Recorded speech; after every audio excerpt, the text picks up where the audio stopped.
Jack asks, do you think you can try to break Monarchs? Let's give it a shot.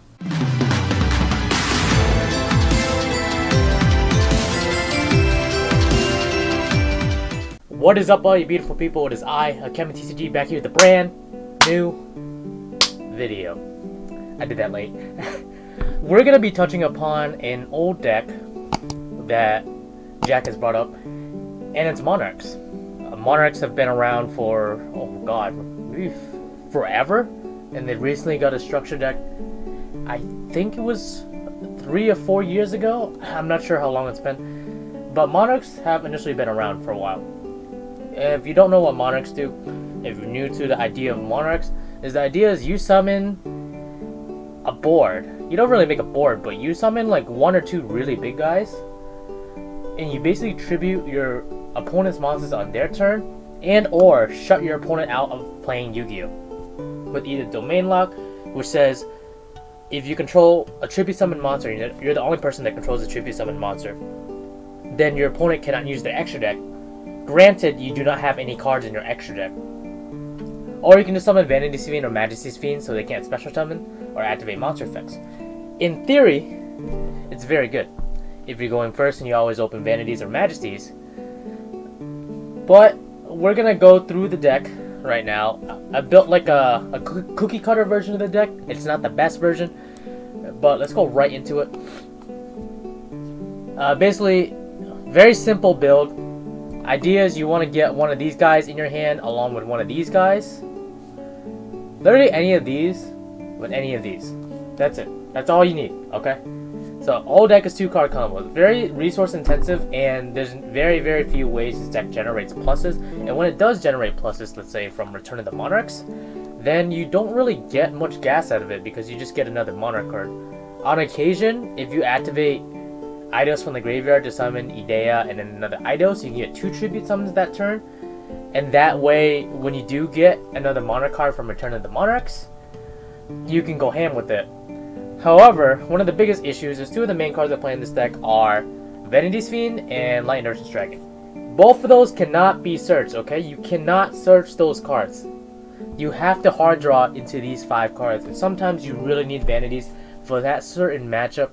And if anybody knows how to truly fix this, besides playing a non-Monarch version, you know, like playing a whole bunch of hand traps, a Vanity's Fiend, Vanity's Ruler, while being more catered towards the Monarch playstyle, please let me know down below. But anyways, I'm here to answer Jack's question. This is the Monarch build that I've been using. Let me just do a couple test hands just for you. See, this is a good hand. If you pop off, you can start with Majesty's Fiend, and you can lock your opponent out of their monster effects, and you have domain lock, so that's good. That's 1 no brick. Okay, this is 2 no brick if they don't ask you, so you can Vanity's Fiend out of that. You can't use Tenacity because you don't have a Monarch in your hand, so it kind of blows here. And literally, these 3 cards are dead in your hand. So that's 2. Let's say not brick. Brick means you can't play anything. Okay, so you can Tenacity. You can search for Stormforth here. You summon Mithra. You could also Tenacity to go for, I think it's called Return of the Monarchs. So that way you can special summon Mithra. Well, activate this first. Special summon Mithra, and when Mithra's tributed, you can summon again this turn. It gives them a token. Activate this. Trigger effect of Mithra. Trigger effect of Return, and let's add Majesties. Why not? And trigger effect of Karaz. Let's just pop that card. You can even choose to pop Return if you just want to draw 1 off of it.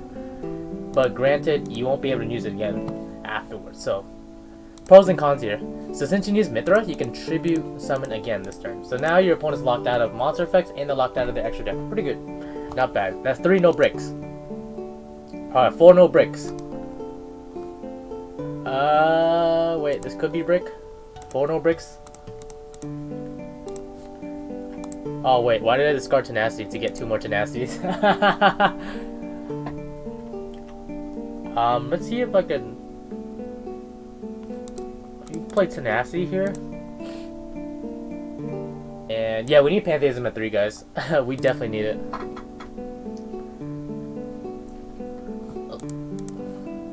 So Pantheism is gonna activate, and then you can get 3, 1, 2, tickle my shoe.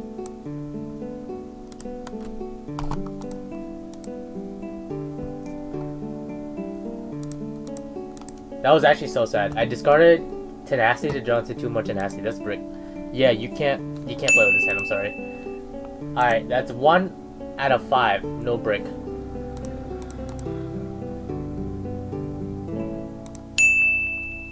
That's 2 out of 5. No brick. I'm 2 out of 6 brick.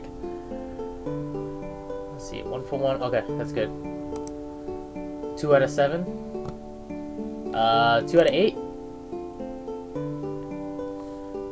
Let's see. Can we get anything from here? We can't get a big boy, so... Oh, wait, we can. So, Foolish Burial into Erebus.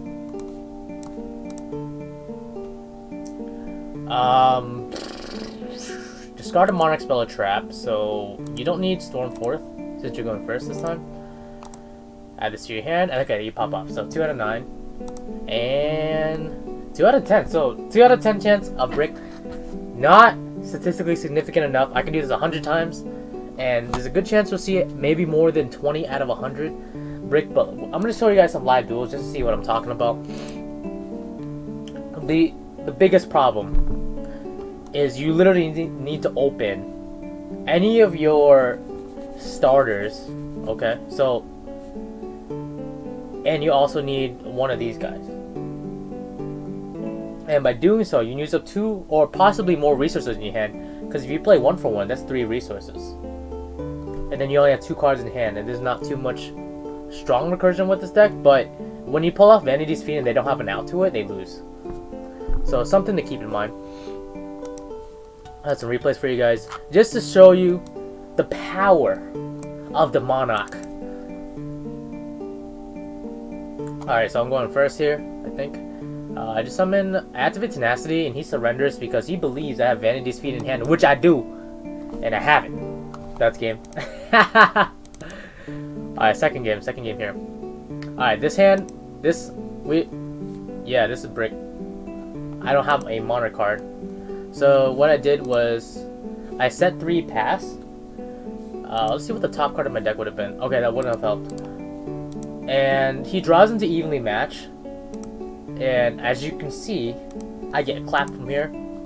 I keep my Tribute Burial just in case I draw into the 8 I need. Just in case. It could happen. But then he danger combos me and then I get clapped. Gizmex me here. Monster Reborn, get Grid Maju. Jaglubion? I'm like, okay, if we went Jaglubion, right? I was wondering why he didn't go into number 100. He doesn't play number 100. Okay, cool. People don't know about that. Cool. Oh, okay. He could have went to Hope Harbinger too, I think. Does he? But what's under this? Yeah, I don't know why he didn't go into Hope Harbinger. Because he still has no idea what I was playing, so Hope Harbinger would have been the better play, so he can negate a spell that I use the next turn. So now, effectively, I only have 2 cards in my hand, and maybe if this is a spell, then only 3 usable cards. So I got clapped there. No need to deliberate in that. Alright, this is the hand. This is the hand. Okay, so I over summon Eidos. He could have impermed me here when he used Eidos' effect to tribute summon. That way, I don't have a big beater on the field, but maybe he was worried it had some backup play. So, which is definitely fair. So I tribute summon, go into Vanity's Fiend. I'm like, okay, I win here, right? Assuming he doesn't have impermanence, and he does. I get clapped. This impermanence, okay, negates the Vanity's Fiend for that turn. Okay, that's fine. Whatever. Playing the alien deck. Scatterburst, making sure I have a ton of alien counters on my cards. I still have no idea how this deck works, but basically, give your opponent alien counters, pop their cards. Play Swords of Revealing Light. I'm like, okay, that's pretty neat. He has a set card. I'm not sure what that is at the time. So I keep going. Imperm wears off, so I can still play Vanity's Fiend. So what I do here is I use a second domain. Well, not yet, not yet. Not yet. Okay, he uses the triangle. Because there's no reason for me to go or to do anything at that point because I can't attack anyways. So he uses Golgar to bounce it back to my hand and swords in my hand. So he has like kind of like a loop here where he can continuously use swords to stop me from playing the game. He destroys my back row, which is the Prime Monarch, and I'm fine with it. That's fine. I still have no idea what this back row is. So I activate Domain. I activate 2 domains. The reason why I do that is because the Prime Monarch can only summon itself from the graveyard if I banish a Monarch spell or trap from the graveyard. So that's just to get another name there. So I summon the Prime Monarch back using its effect. Use Domain to make this guy a weenie boy level 6. To summoning Ether. Use Karaz, pop this card, pop that card. We both draw 1. It's okay. Karaz pops itself because it can't attack anyway, so we both draw 1 off of that. Pantheism, I get Storm 4th. I attack. I pray he doesn't have anything. I'm not sure who won this one. I still don't remember. He plays swords again.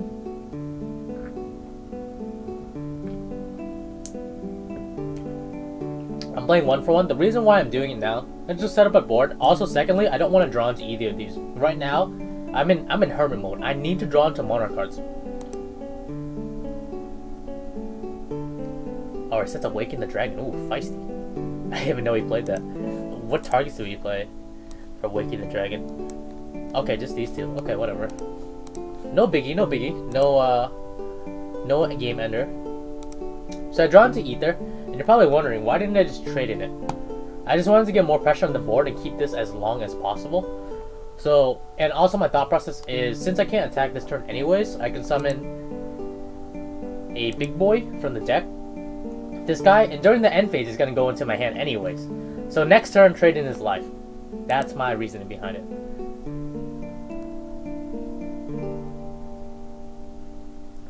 Alien Overlord, he's going to do some shenanigans with aliens. He's going to attack my monster. I'm like, okay. So I shuffle 2 cards back into my deck, draw a card, because right now I'm in hibernation mode. I need to draw. So trade in. Monarch Stormforth. He activates the triangle, the Bermuda Triangle, and I do it to him. I summon Light and Darkness Dragon. I do it to him, man. What's he gonna do? Light and Darkness Dragon? 5 negates in 1 card. 5. Negated. And then I think... Okay, I slowly poke him for game here.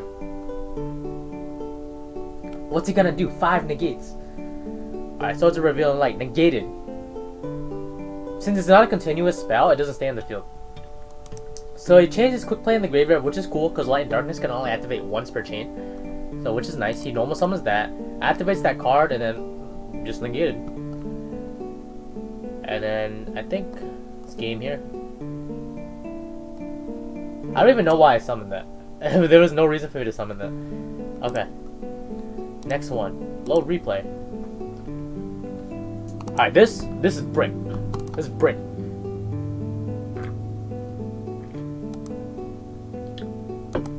Trying to figure out how to unbreak this hand. Adding the Prime Monarch, because I just need to survive for next turn to possibly draw into something good. And he's playing Cyber Dragon, so I gotta be careful here. So Verte Anaconda, I was so ready. My booty was ready to summon, for him to summon Dragoon of Red Eyes, but that's why I preemptively activated this, because if he summons this and summons Dragoon of Red Eyes, obviously he'll just negate the Prime Monarch, and I don't get to draw 1 from it. But I draw 1, I get another level 8. That's okay. He's gonna yeet me for a lot of damage. 21, 21, 21, and 500. Too much damage, too spooky for me. So summoning Prime Monarch, this is the only savior thing that can save me right now. So I Stormforth to summon this guy. In hindsight, that might have been a bad play. I could have... Well, also I didn't... Well, this wouldn't have activated anyways. I could have summoned Erebus, tributing those 2 cards. But Cyber Dragons can easily get over this card. So easy. They have 111 year, it runs right over it. And that's where I mess up here. If I summoned Erebus, returned the Monarchs, and possibly went into grabbed Idea from or Aether the Heavenly Monarch, I might have been able to survive. So you activate Cyber Rev System, chaining DD Crow. I should have changed my trap card to this, but I just completely forgot. Because if I changed my trap card to it, would have been Chain Link 3 and Light and Darkness already negated. I would have a 2400 body on board to negate. That gets negated. He just summons Levineer and runs over me for game. That's all. That's literally all he had to do. So hindsight, what I should have done was the other play. I'm not sure if he could have won. It's only lights. What did he use to summon it? Oh, he used 3 darks. Well, he had a mixture of the two anyway, so he could have popped both. But it targets, I believe. Oh, never mind. It doesn't target. Okay, I would have died either way. So, and that was... Yeah, that was game. My next card would have been Eidos. I don't know if I could have grinded that out now. Let's telegraph it. Let's say he pops 2 cards. The Erebus.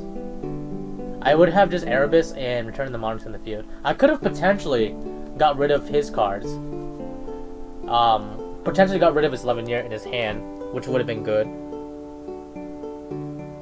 And then if he ended up with the same board, if Levineer wasn't in his hand, then I could have survived. Absolutely. Alright, cool. So it just comes to show how tricky this deck could be. If you make one tiny misplay, you're in a bad spot, okay?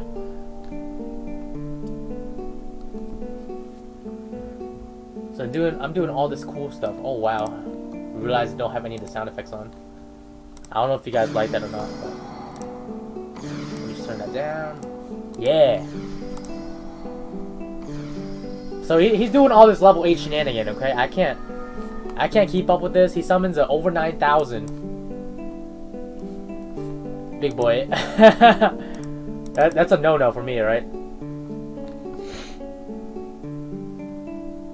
Alright, so this is the best duel in history of Yu-Gi-Oh, okay? I'm not sugarcoating this one. This is the best duel ever. So I don't know why he activates Dragon Dark here. Maybe he got worried. I don't know. I have no idea why he did that, because now I know what he's playing, which is not good. So since I know he's playing Thunder Dragons, I can play around it slightly differently. So basically here, I'm going to domain lock him. You know, domain got this guy down to level 6. Should be my Eidos. Karazi, the double pop me, pop that. Both draw 1. I should have, like... Again, guys, like... I don't know why I'm doing this, but I should have played Return of the Monarchs prior to summoning the Monarch card. Like, I'm gonna get killed in the chat for that. Okay, he gets Thunder Dragon, activate Thunder Dragon, to activate Thunder Dragon, to activate the Chaos Creator. I don't even know how people are playing this deck nowadays, but... Wait, what is he playing? I can't see what his deck is, okay. Wait, can I really not see his deck? Okay, cool. Is he playing that new Chaos Fusion? Okay, he's playing the new Valkyria card, and he's playing Chaos Space. Okay, cool.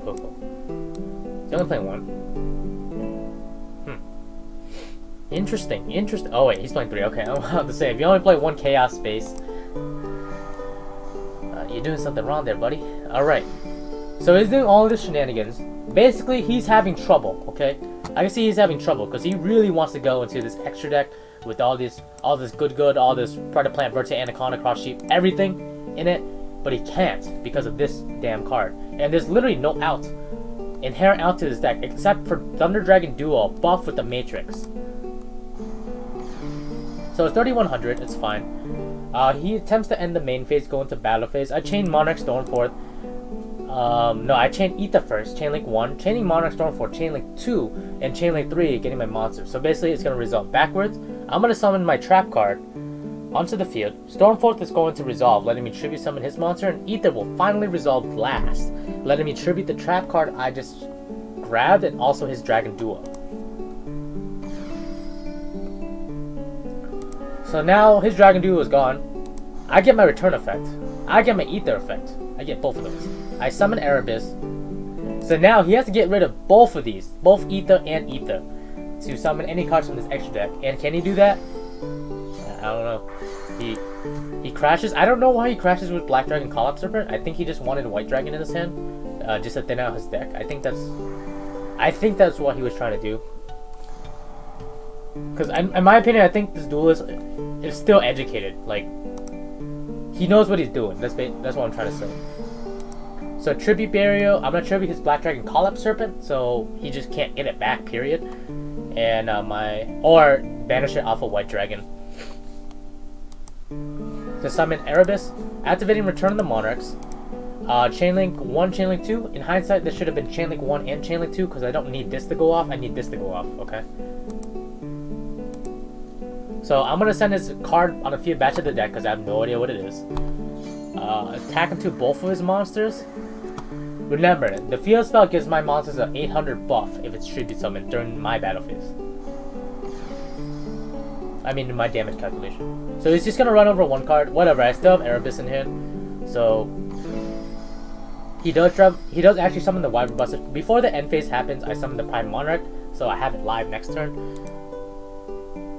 So here, I think the best play here is to summon Majesty's Fiend. I feel like he can easily run over Vanities with the correct combo and Matrix. So I just summon Majesties, use Erebus to run over Dragon Duel. Well, get the last, I think it's one of the last Monarch cards to my hand. Run over that, run over that. He can't activate any monster effects. He summons the Creator and then he surrenders here. Because they realize he can't, you simply can't beat this with that deck. I don't think he has any, I looked at his deck earlier, I don't think he has any non-monster effect outs to this card. His only out would have been to summon Duel, but the moment I summon Majesty's Fiend, and he has nothing for it, he loses. Okay? Anyways, hope you guys enjoyed the video. I know this one went a little bit long, but I actually thoroughly enjoyed playing Monarchs. I just hate the Pantheism as a 3 hashtag. Free my boy Pantheism. Please have it be a 3. This deck is already actually, not gonna lie, completely honestly serious. Pantheism at 3, this deck is still not good. Super honest. Still not good. Still not good. Okay? I'm AkemiTCG. Jack, hope this answers your question. I will see you guys in the next one. Alright, bye guys. The world ends now.